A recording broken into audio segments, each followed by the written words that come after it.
Hello, welcome to Mission Sports TV. This is The Locker Room. I'm Dave DeRocher, and as always, joined by my friend Tim. How are you doing, Tim? I'm doing good, Dave. How are you, brother? Good to see you. Always good. Guess what's happening today at 5:30? 5:30. Well, I'm not sure. Hit me. Get a haircut. Hey! Yeah, so I probably should have said it. I should have said anything. I really like wearing a hat. And then everyone's going to expect me now not to wear a hat. Not anyone's going to really expect anything of me, but that next episode that we had, that next recording we had. And the excuse, right? And the excuse. So, anything exciting happening? No, nothing too crazy. I'm just excited for things to, start to reopen here, and be able to get out to football fields and just not be bothered by security, be able to run around, practice. And I know a lot of young high schoolers and college and even pro guys that are ready to get out there and put some work in, So hopefully sports, we have a comeback here and season goes on ahead. So Didn't even mention yet. Hey, our guest this week is Marcus Williams, 3-year starting safety for the New Orleans Saints. A tremendous young athlete, a tremendous young man, and he's going to share some stories with us. I got to meet him by participating in his Marcus Williams camps out in the Inland Empire, out at Eastlake High School, or out in Eastlake. I don't know if it was Eastlake High School, but he's just an extraordinary young man, and his mom pretty much runs the camp. His family helps him run it. He gets guys from the Saints out. They get in with the kids. They do the drills with the kids. They let an old guy like me participate, make me feel like I knew what I was doing. And so I was really excited when he accepted the invitation to be a part of the locker room. And I'm thinking about a guy like Marcus and some of the stories he's going to share, and that's how he's kind of focused on everything and not just sports. Yeah, he talked about competing in everything that he did, whether it's sports, whether it's in the classroom, whether it's in the family and the community, competing at every single level, and how that competition has really just bred success in all areas. So all our young listeners out there, tune in for this episode. This one is going to teach some good lessons that can be fruitful in everyone's lives. Yeah, I like to share. I get a chance to speak to a lot of high schools and high school athletes, football teams, and so forth. And the one point I always like to drive is that a lot of these kids feel like it's an entitlement. Like they're I want to play football. I get to play football, and it's not an entitlement. It's an earned thing, and you have to earn it by being a winner in a few other places, not just on the field. But before you can be a winner on the field, you got to be a winner in the weight room. You got to show up. You gotta get your lifts in. You gotta be in shape so that way you won't let your team down in the fourth quarter.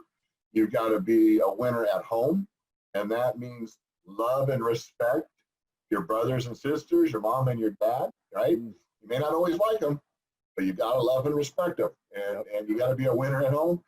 And then the last thing you gotta be is a winner in the classroom.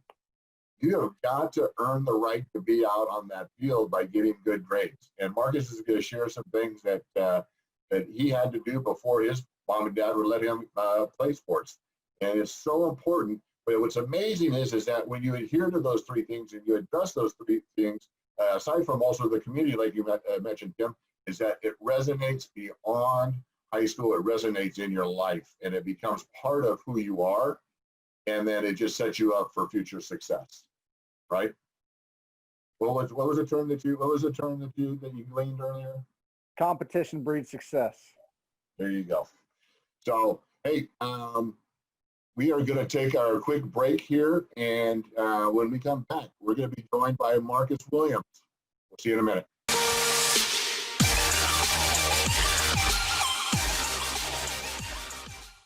And all right, welcome back into the locker room. We are joined by our guest, and Tim, please do the honors of introducing our guest. Yes, welcome. Well, he played at the University of Utah, where he graduated with a sociology degree, was an academic All-American, first team All-Pac-12, and now a 3-year starter with the New Orleans Saints. Please welcome Marcus Williams. Thanks for coming on the show, brother. Yes, sir. Thanks for having me. Sure. Man, come on now.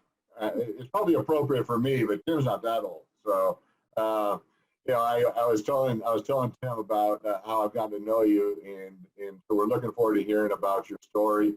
We appreciate you joining us. What Tim didn't mention is you grew up here in Southern California, out in the Inland Empire, correct? Yes, I sure did. Right down in Ontario, and then back up in Eastville. Well, Eastville's new. They just made that up. Right. Right. That's pretty new. It's new word. I mean, I've been there for. I grew up in Glendora back when all that was rocks. So I first moved in, it was all cows across the street. So I know the struggle of Eastville before. right. Hey, well, tell us about growing up. When does sports begin to play a role? I know you grew up with other brothers and had a competitive childhood. Tell us about that. Yeah, I grew up in a competitive household. I have 3 older brothers, and my mom and dad both are very competitive. So every day is a constant competition between us, whether it's card games, whether it was outside playing basketball, or whether we were playing video games. We were always competitive. My oldest brother literally had a PlayStation 1 in his room. He wouldn't let us play at all. So we would have to sneak in his room. He doesn't know, but we had to sneak in his room to play his game, and that's how we were. We're trying to play, get an advantage of him, because the only time we'll play is when he gets home.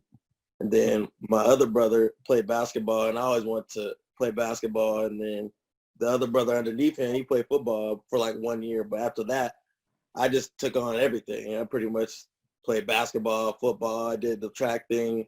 Not really a track runner, but I did jumping. But we're a competitive household. It gets kind of crazy when we're playing cards at home, throwing cards, slamming cards, yelling at each other. But of course, I'm always on top. My oldest brother hates that I win. He hates it. Like it'll be 5 of us playing, but he'll say, "Don't let him win." Like, what that means? That I respect that. I'm happy. That means I've done my job of beating y'all so much. Being the youngest, that's how. So you're the youngest. Okay, that makes sense now. I grew up being the youngest in the household too, and it's rough at times with the older brothers beating up on you. I know you didn't mention that, but that's part of it too. But man, beat up on me. I nobody beat up on me, never. Once I got big, it was over. Nobody could beat me up or anything. So they didn't mess with me growing up, because my brother we're so spaced out. It's like 4 years apart. Yeah. So my oldest brother was always at work or something when I was born already. And then the other one, he was basketball, and then the other one, he was at school. So I was the youngest. I was pretty much at the house or practice. So we were all pretty much doing something, and we weren't home really at the same time. So I never got beat up. I'm sure, those are your biggest fans now too, though. Even though you guys are so competitive, I'm sure on Sundays and throughout the week, they're sending you those texts and your biggest encouragement, literally your biggest fans. That's pretty cool. Of course. Yeah. My family is my biggest supporters, and I just love them for that. They never steer any other way, and they ride with me to the end, no matter what happens. Well, I know you said you weren't a track guy, but I saw a clip on Instagram of you on a treadmill. How fast were you going? I was going 24 and a half.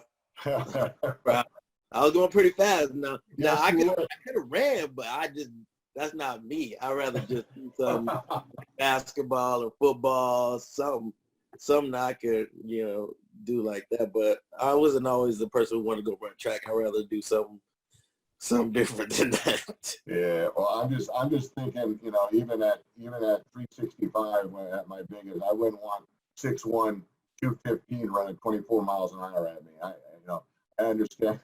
understand leverage and speed. Yeah, it's gonna get kind of crazy this year, being this heavy and this fast. It's gonna be a great year for me. Yeah, take us through that. I mean, obviously right now you guys would be in phase 1 back in April. What is it like right now? What does the training regiment look like? Take us through that process. Well, I train five times a week. I pretty much run I run 4 days a week, and the middle of the week I do plyometrics, but it's just run, lift, and then I do my recovery throughout the day. So after I'm done running and lifting, I'll go get some recovery in, and then once that's over, I go home, eat, and just relax. Just trying to stay as safe as possible with this COVID and stuff, but I can't just stay in the house and not get better and get ready for the season if the season is going to come. But keep the group small and just keep my immune system up.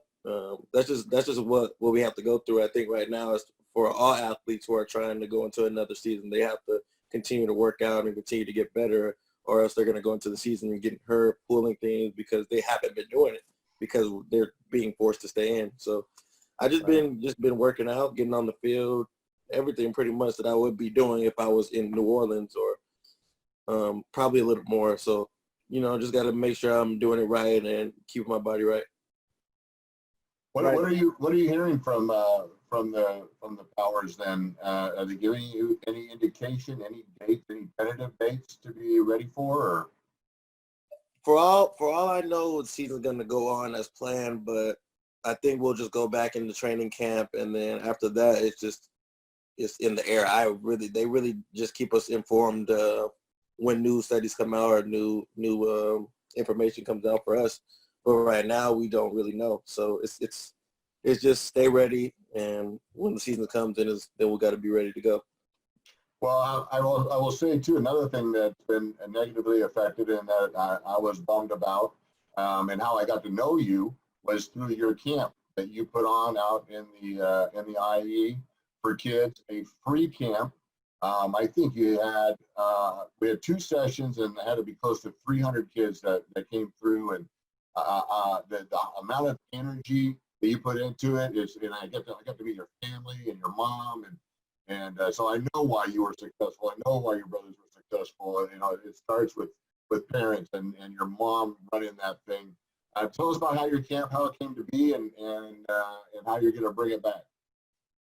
My camp it's an amazing thing just to be able to give back to the community, to the youth, and bringing out other professionals to come be a part of such an amazing event. It's something that I've always wanted to do because growing up, Bobby Wagner and Omar Bolden had put on a camp at Colony High School, and I actually went to go work it before because Bobby Wagner and Omar, they went to school with my brother, so they came back to Colony. I went to Colony, and they're like, come out, help us with the camp.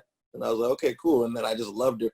Just being able to have the NFL guys give back to me was just an amazing thing. I wasn't even a part of the camp. I was just helping. But it was just an opportunity that I know the kids loved and appreciated.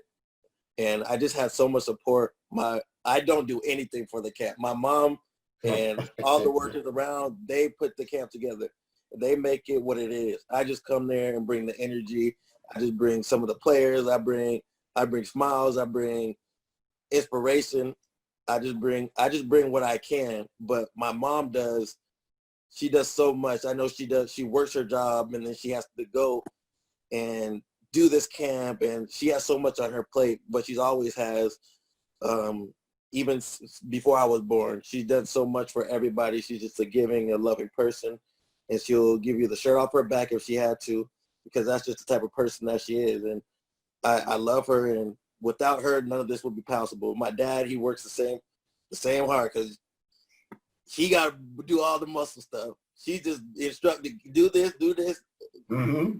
She's the one with the plan, and she's going to make sure everybody's in order and intact on time, and if you're not, don't come. So that's how I've been raised. So you to be on time, so I'm 5 minutes early, or I'm late.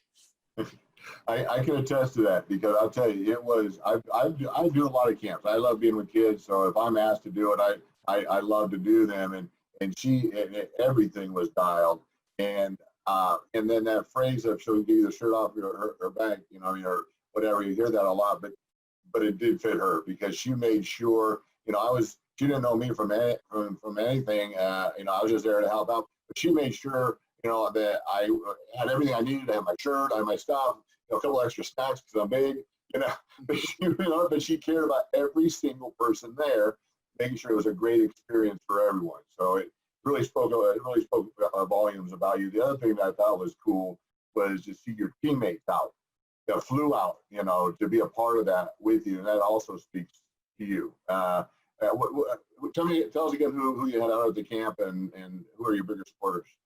I had Teron Armstead, Von Bell, and PJ Williams. They all came from my team. The year before, I had Victor Bolden. He came for 2 years. Last year, unfortunately, couldn't make it. But all of them have been pretty much the biggest supporters since I've got to the league, and they're always keeping in contact and making sure that I'm good. I'm always doing the same for them, and we just support each other. I went to Von's camp. I went to Teron's camp. I didn't get to make it to PJ's camp, but all of those guys are stand-up guys, and they're willing to help out and willing to give back to their communities. Teron is actually making a facility right now for the kids.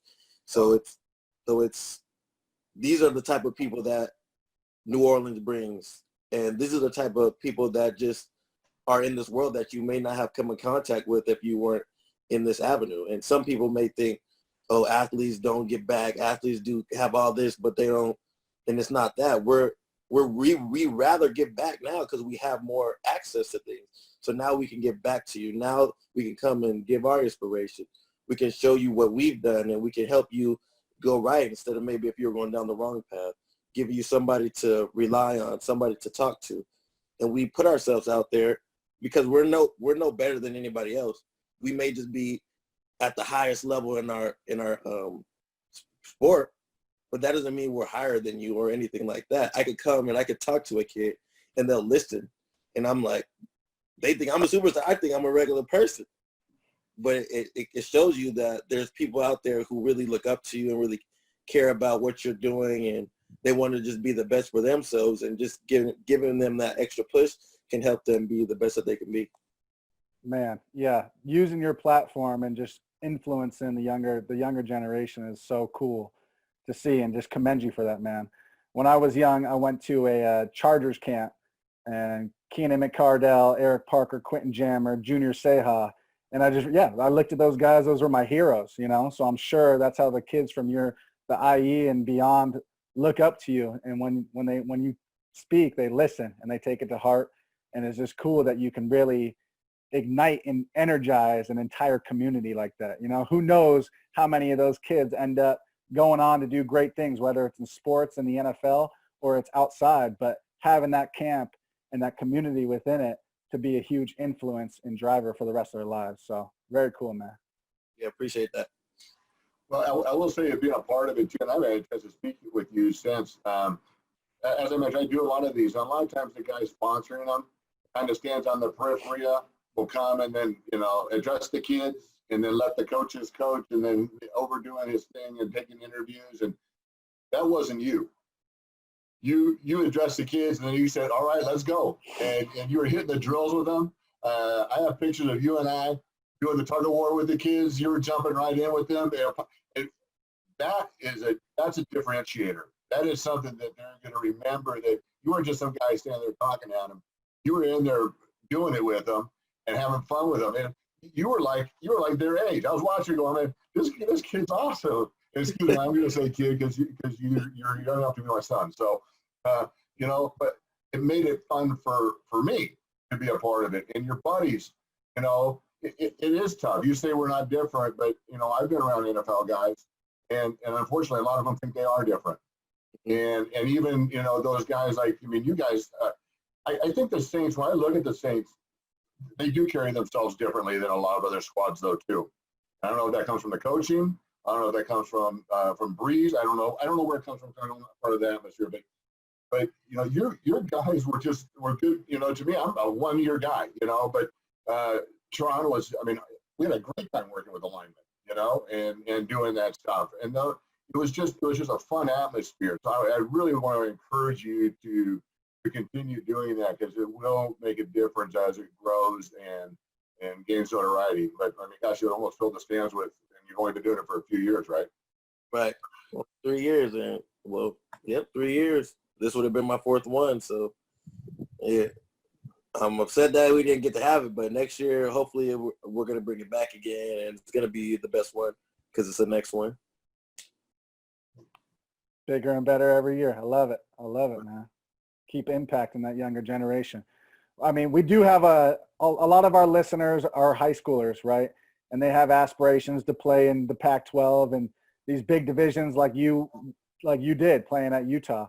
How did you get to that point? What piece of advice would you give those younger listeners right now?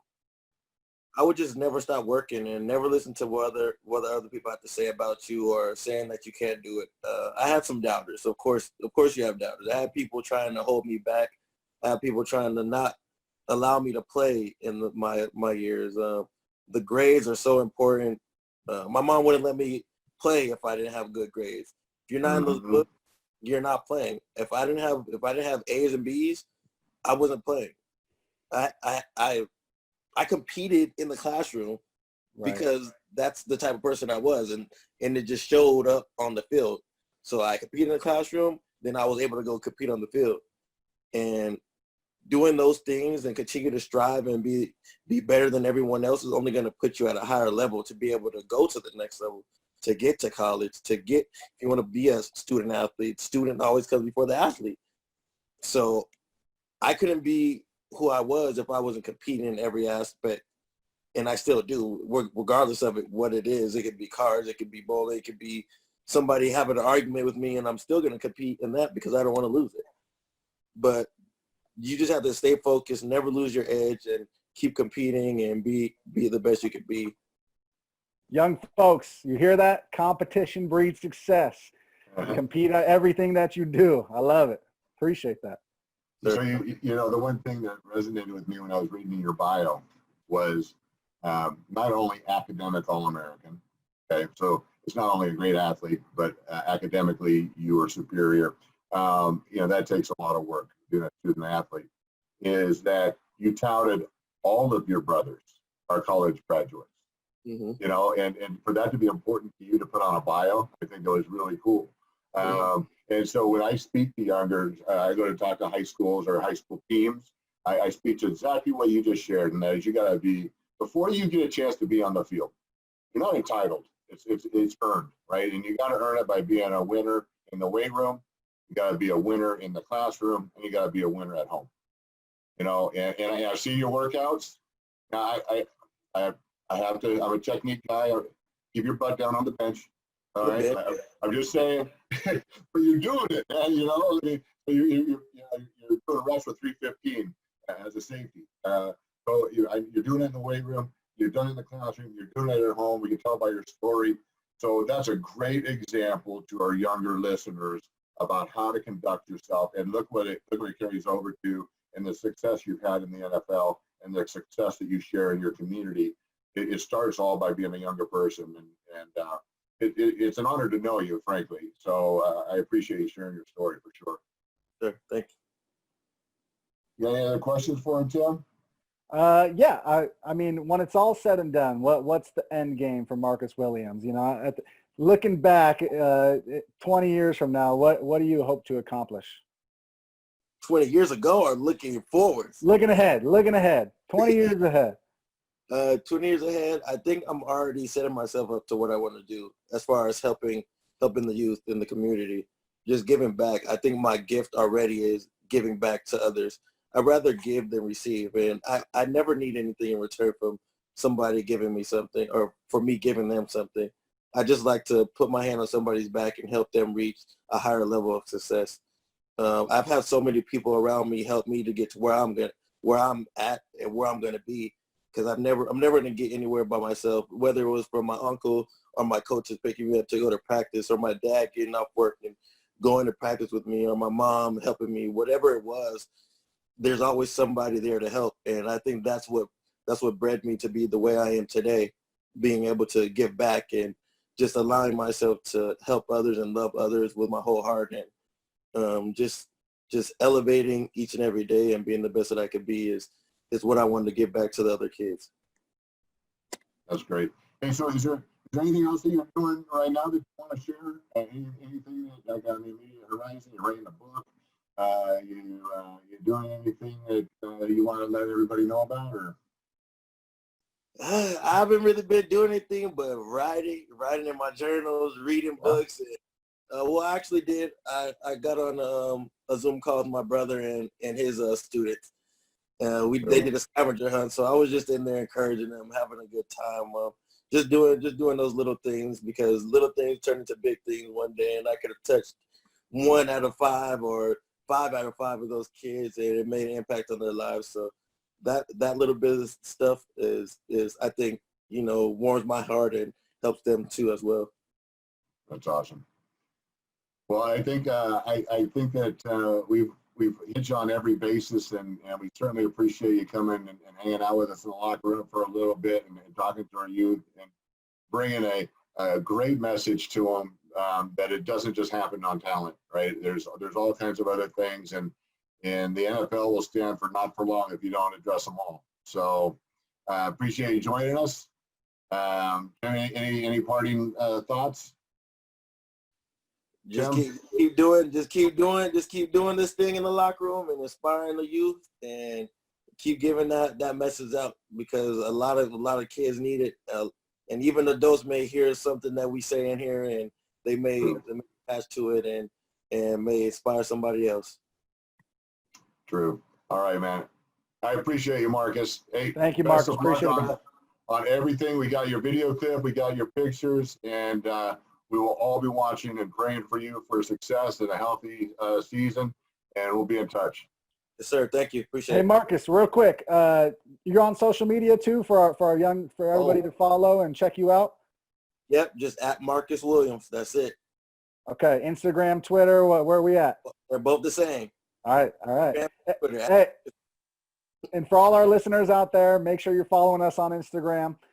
Check out not our Twitter, our Facebook page, and also follow us on YouTube and subscribe at Mission Sports TV. Marcus, thank you again for coming on, man. Seriously, yes, appreciate it. Yes. All right, everybody. Thanks for joining us. Be good teammates.